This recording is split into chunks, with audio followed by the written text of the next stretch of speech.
Papa Alexandre. Papa Alexandre.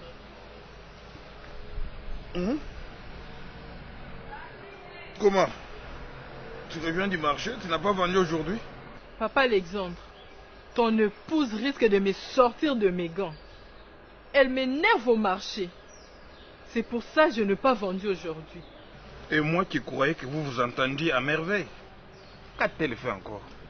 Nous allons tous vendre et non observer les autres vendre. Et moi je suis là, regardant mes marchandises que je ne peux pas écouler.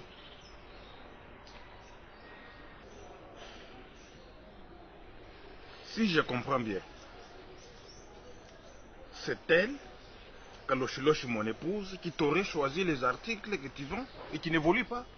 Mais elle est d'une rapidité que les autres voisines qualifient même de démoniaque, s'il faut le dire. Elle détourne l'attention de tous les clients vers ses marchandises. Madame, c'est ça la vie, hein? Au marché, c'est tout un monde à part. Là, on ne se fait pas de cadeaux, hein? Tu dis bien que c'est un marché.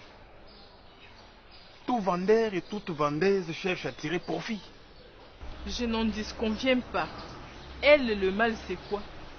Quand elle voit un client se placer devant ma table, vite elle lance un cri de découragement. Comme quoi, par exemple? Venez, venez, venez acheter les produits frais d'aujourd'hui. Attention, évitez les périmés. Est-ce que c'est normal ça pour les gens qui prient ensemble? Madame, c'est ça la technique du marché. C'est pas facile de vendre dans un marché africain. Il faut avoir les nerfs solides. Tu sais, moi, une fois, j'aurais déjà acheté une tomate pourrie. Au moment où je voyais une belle tomate à côté. Et quand je suis parti pour acheter la belle tomate que j'ai trouvée belle, vite la dame qui était à côté la crie. Elle lance un cri de découragement, comme tu l'as dit là. Attention aux belles tomates génétiquement modifiées. J'ai eu peur, je suis parti, j'ai préféré acheter une tomate pourrie. Tu comprends? Bien que vous soyez toutes musulmanes, je n'en disconviens pas. Si vous trouvez que non, au niveau de votre religion, vous pouvez créer une mutualité dans laquelle vous allez définir un règlement intérieur stipulant peut-être que non, pour une vente équitable et équilibrée dans un marché. C'est-à-dire où vous devez vous partager les clients. Je n'ai pas dit ça. Mais le mal est qu'elle tient le client même par la main pour les attirer vers sa table. Dans cette élite-là et dans cette précipitation-là, toi, as-tu déjà attiré l'un vers ta table et elle te l'a ravi? Papa, l'exemple. Non, madame. Comprenez que le marché central, c'est un endroit, et ce n'est même pas un endroit de loisirs. Les gens vont là-bas pour aller vendre. Ils usent et utilisent toutes sortes de méthodes pour vendre. Il y a même ceux qui utilisent les fétiches. Tu ne vas pas les interdire. Là, c'est le seul endroit où tous les bruits sont permis. Mais pas aussi à la manière dont le fait Kaloshiloshi ton épouse. Madame, si seulement tu comptes vendre là au marché. Ton mari est chômeur. Et si tu comptes vendre pour faire vivre cette petite famille, il est temps de t'entraîner pour mieux faire ce bruit. Kaloshiloshi n'est pas la seule qui crie au marché. Si on est tous les marchés, il y a des rayons où tu trouveras certaines dames qui vous crient à 150 à l'heure. On ne te laissera même pas une minute pour vendre ni faire la promotion de tes articles. Est-ce qu'il est dit que pour vendre, il faut seulement crier? Moi, je ne saurais pas faire ça. Là, au marché, tous les coups sont permis, pourvu que tu vendes. Tous ces impératifs-là avec moi, non. Tout ça, Polydore ne veut pas m'écouter. Il pense que les marchandises se vendent au coup d'une baguette magique. Qui t'avait envoyé au marché? C'est lui, ou bien c'est moi, ou bien c'est toi-même qui étais parti vendre au marché? Ou bien tu croyais qu'il y a des méthodes faciles sur cette terre pour faire ce qui est difficile? N'importe quoi.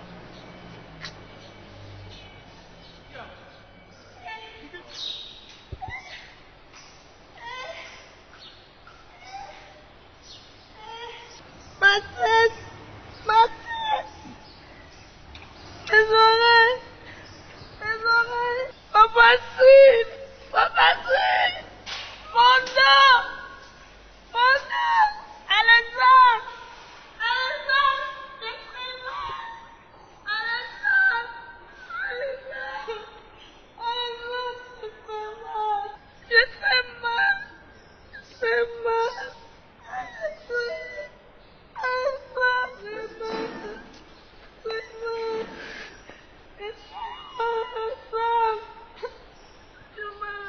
Mais tu as très mal à quel niveau précisément?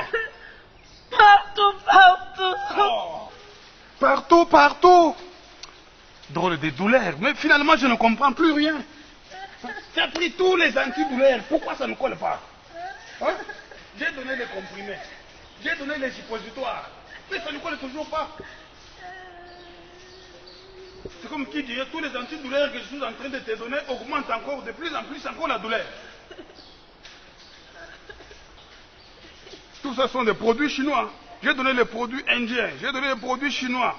Bon, maintenant que je fasse quoi? Ça ne colle pas. Ou soit ce sont les produits qui ne sont pas efficaces.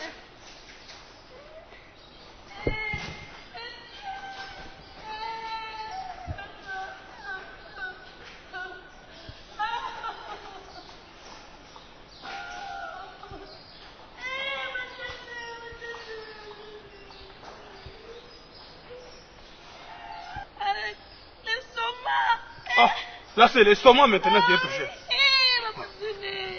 Drôle de maladie, je ne sais pas maintenant quoi faire. Même si je t'amène à l'hôpital, ce sont les mêmes médicaments qu'on va aller t'administrer. Allez, c'est partout, partout.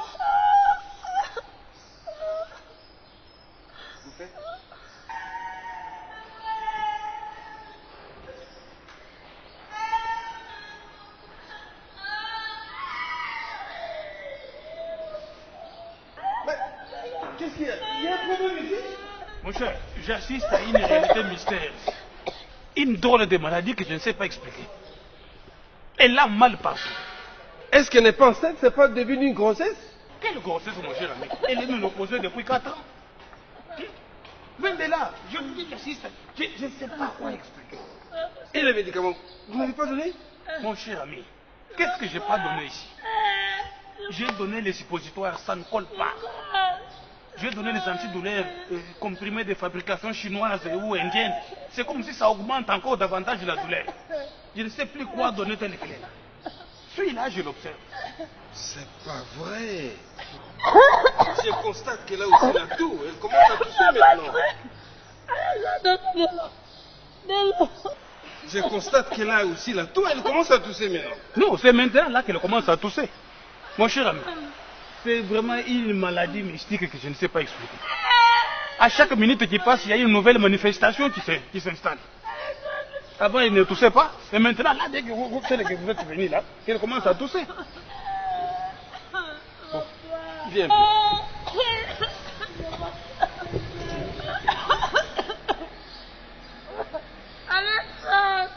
Alexandre. Attention. Il faut ouvrir l'œil et le bon. La maladie dont souffre ta femme là, ça peut être un mauvais sort. Comment ça? Un mauvais sort qu'on lui aurait jeté peut-être... Par qui? Peut-être au niveau du marché. Crois-moi, au niveau du marché. Au niveau du marché? Mais là, il n'a pas d'ennemi au marché. On ne sait jamais. Connaissez-vous un antidote face au mauvais sort ou un traduit praticien qui... Non, non. Est-ce que toi, tu connais quelqu'un qui peut nous aider Non, à ma connaissance, non. Soit carrément, il faut l'amener à l'hôpital. Mon cher ami, à l'hôpital, qu'est-ce qu'il y aurait de nouveau là-bas? On va administrer les mêmes médicaments que j'ai donnés ici. Envoie-moi seulement à l'hôpital pour aller gaspiller d'abord tous les faits que j'ai. En fait, moi je trouve que ça doit être un mauvais sort.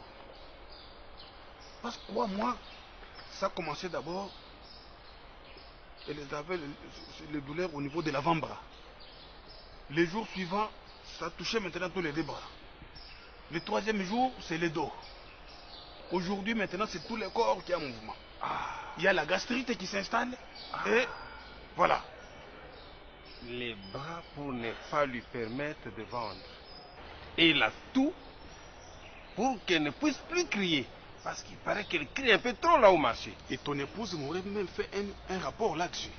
Qu'elle crie un peu trop au marché. Et le dos pour qu'elle ne puisse même plus s'asseoir au marché. Ça, c'est Dieu qui te révèle ça, mon cher.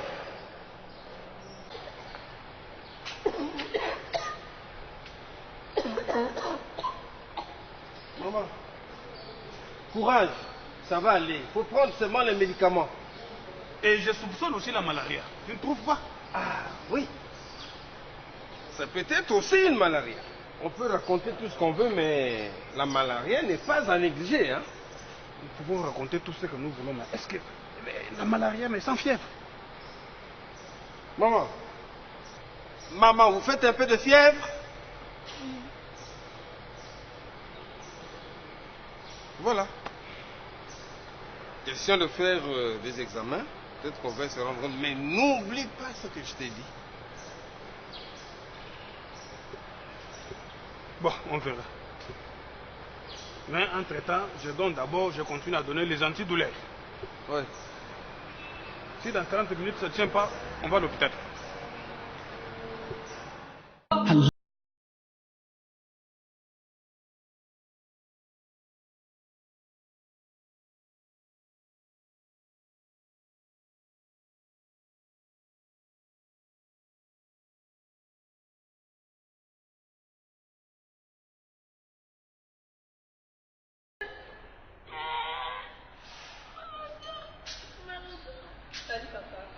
Salut ma fille, tu reviens de la mosquée?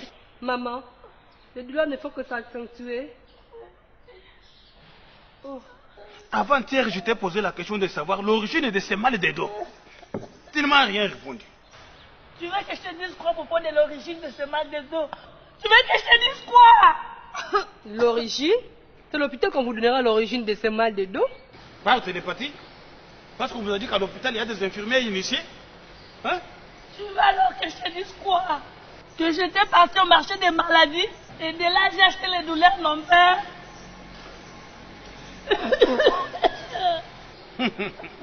J'étais parti au marché des maladies, de là j'ai acheté les douleurs lombaires. Hein, Kalochiloche? Même si nous sommes tous ressortissants de différents villages, mais ça c'est trop villageois ce raisonnement. Maman, toi aussi, explique-moi ce que tu ressens. Ma fille, ce mal de dos provient d'une source inconnue.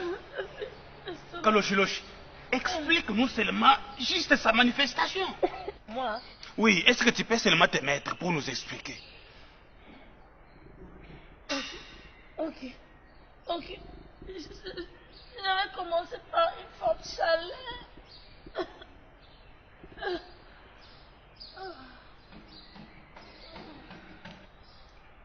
Bon, tu peux maintenant nous expliquer. Ok. J'avais commencé par sentir une forte chaleur dans les oreilles, les nez, dans la bouche. Puis cette chaleur est descendue dans ma poitrine. Ça s'est irradié au niveau des deux bras, les orteils. Puis elle est descendue au niveau... Des pieds pour remonter et lire domicile dans le dos? Ah, drôle de maladie. Oui, avec ces explications à caractère diabolique, tu ne trouveras aucune suite dans un hôpital. La médecine traditionnelle reste incontournable. Amine, crois-moi. Avec ça, le soulagement ne viendra que des suppositoires traditionnels. Papa, le monde évolue. La médecine moderne aussi évolue. Quoi? Quelle médecine moderne? Allez gaspiller l'argent là-bas? Ça, je suppose c'est un mauvais sort. On a jeté un mauvais sort à ta mère. Du fait qu'elle crie trop au marché. C'est ce que j'aurais appris. S'il n'en est pas ainsi, je n'ai pas encore soupçonné des maladies. Lequel? Toi, tu as honte d'appeler le mori de par son nom? En plus, mon épousé. Tu cherches l'origine des douleurs? Hein? Amina, entre, prends la machette, va me chercher les racines des gingembre. Toi, pire, demain après-demain, elle reprend la route du marché. Fais vite.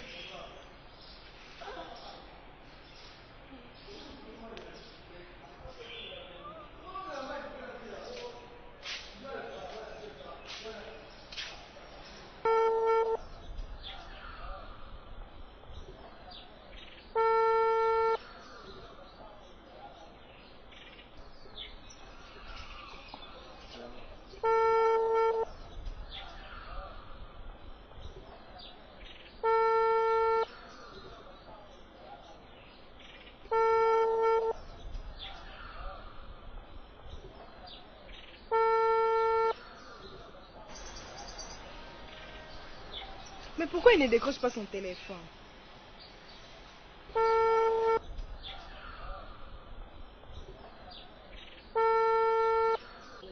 Le téléphone de votre correspondant est éteint. Veuillez rappeler ultérieurement. Sorry. Et en plus, il a éteint son téléphone. Les correspondants que tu cherches à joindre ne décrochent toujours pas. Ou bien les numéros ne passent pas.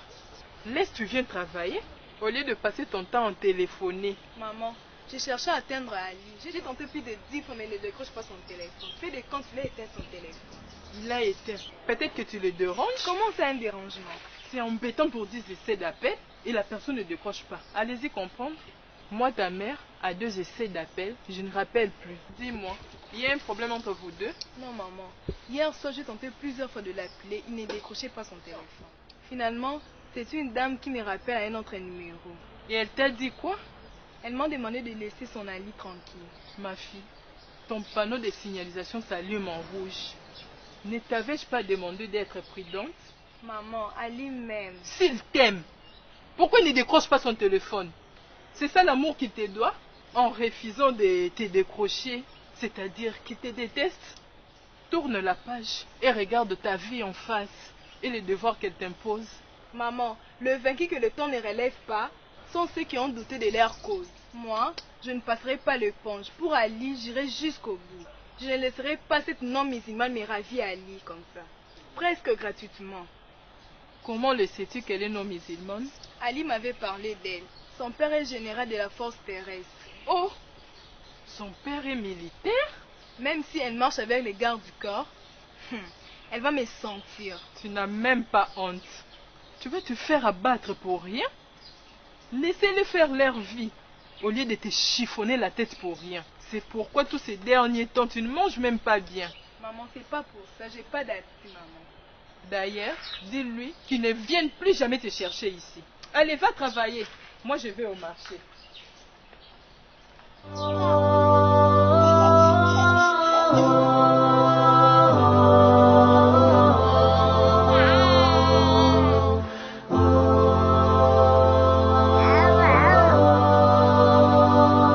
You are a miracle.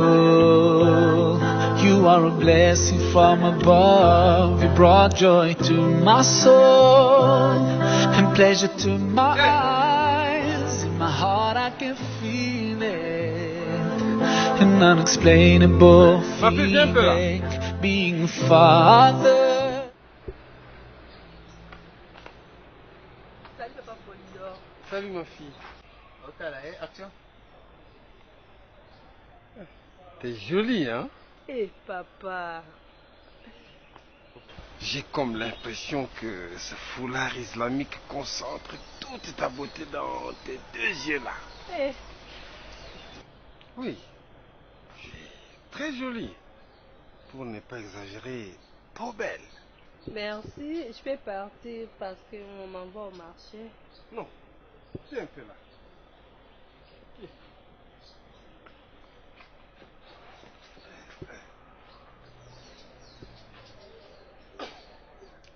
Quoi? Les éloges te font mal? Je ne pense même pas. Ça me fait du bien, mais je pense que derrière ces éloges, il n'y a pas sourire de pensée. Parce que je suis votre fille et en plus, je suis fiancée. Te voilà mettre le doigt dans la plaie. C'est pour cela que je t'ai fait venir. Il est question de ton fiancé là. Mon fiancé a fait quoi? Ça fait combien de temps que vous êtes ensemble? Ça fait 4 ans que nous sommes fiancés. Oh, ma fille. Ça fait 4 ans? Et tu crois en lui? Et ton âge avance? Oui, certainement, notre fiancé a pris du temps. Pas du temps. Des années. Oui, mais il se prépare lentement, mollo mollo quoi.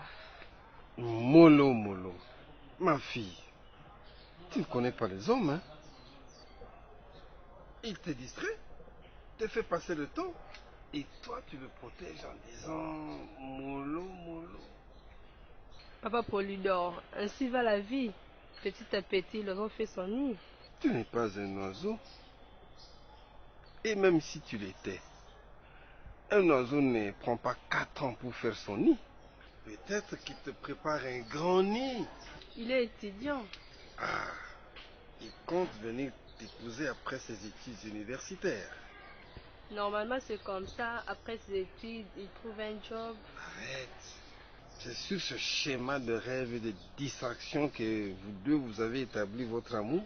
Et étape par étape pour venir t'épouser.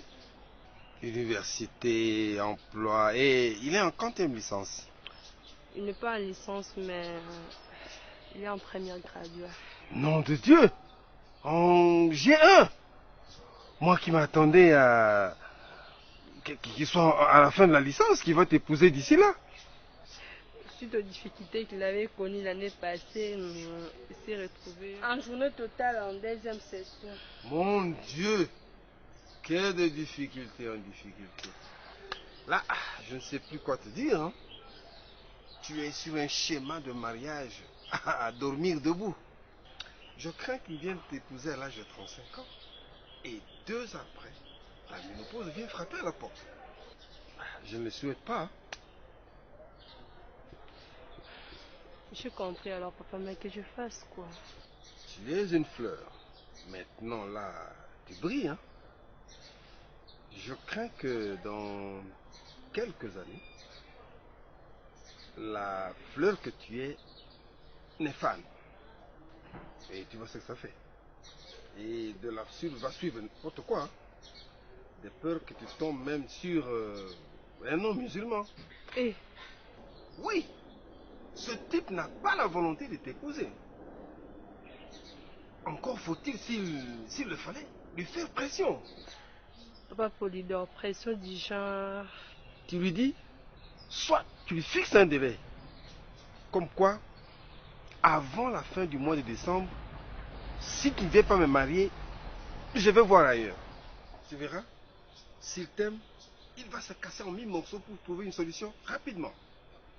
Merci, papa. T'as intérêt, hein? Il va à l'université, chaque soir il vient, tu lui sers à manger, il remplit le ventre, les années chassent les autres, et à la fin, il va te tourner au ridicule, on en a vu, hein? C'est va-et-vient, il entre, il sort, tu le raccompagnes tout le temps, et ça énerve déjà même ton père, hein? Il m'en a parlé, hein?